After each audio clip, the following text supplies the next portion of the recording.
Hello everyone, you're welcome to my YouTube channel. My name is Daniel. Kindly click on the red button that says subscribe, hit on the bell icon so you will be notified each time we drop a new video. Today we will be reviewing Abbatoir Season 3 Episode 1. Let's dive right into it. Abbatoir Season 3 Episode 1 was directed by Damilola Mike-Bamiloye. The DOP on the set was Damilola Mike-Bamiloye.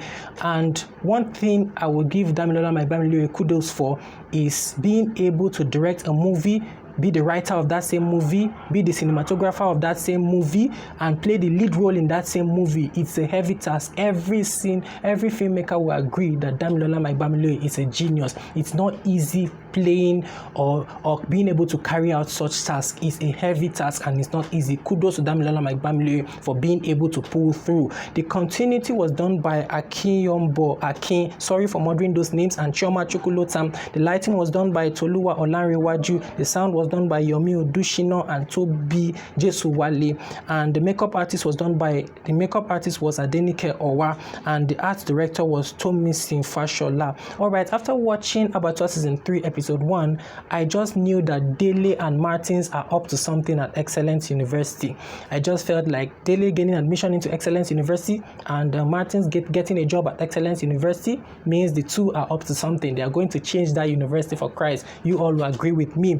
Alright, let's look at the storyline briefly. A lot happened in Abbatoir Season 3 Episode 1. Martins is being faced with his past. He's not being able to get a job due to his scandal of the past. Flora received the Holy Spirit.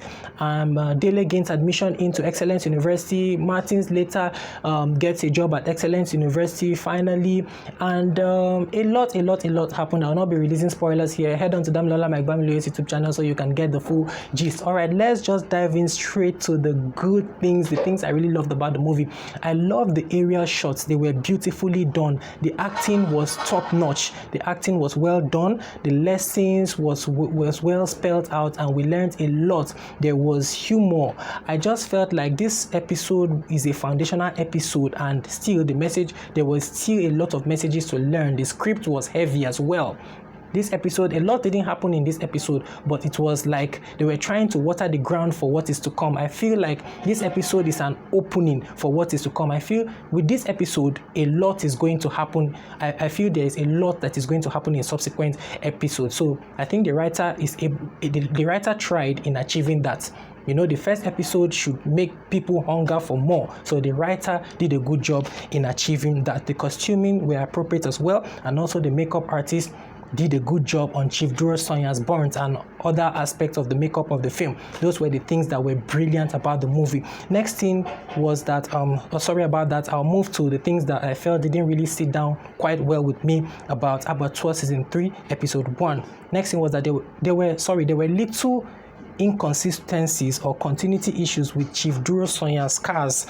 I mean, the fire-burn scars, there were little continuity issues with that. In some scenes, you discover that the scars were much, and in some scenes, you discover that the scars were less. So I felt like I wish there was a balance. I wish they were able to balance it.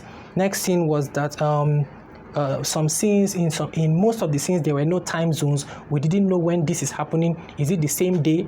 Is it today? Is it 2 days later? We cannot tell if when this is happening. For example, the scene where Flora was arrested by the police, and when she went for evangelism in the night, was it in the daytime she was arrested? We could see that she went for the evangelism to the prostitute camp in the night, and then we could see that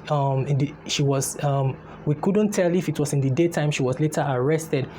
I believe if there were time zones, like the next day, 2 days later, we'll be able to tell when things are happening in the movie. Time zones really help a lot to explain the movie better, but there were none in Abbatoir Season 3 Episode 1. Next thing was that I felt like there were little continuity issues in Adenike Owa's makeup as the old Mama Gbenro. I mean, if you watch some other episode, you discover that she had the white patches on her eyelids and eyelashes were a bit more pronounced than in this episode, especially in the ending, close to the ending scene. There was a particular scene I barely could see the white patches on her face that is depicting old age. I could barely see it.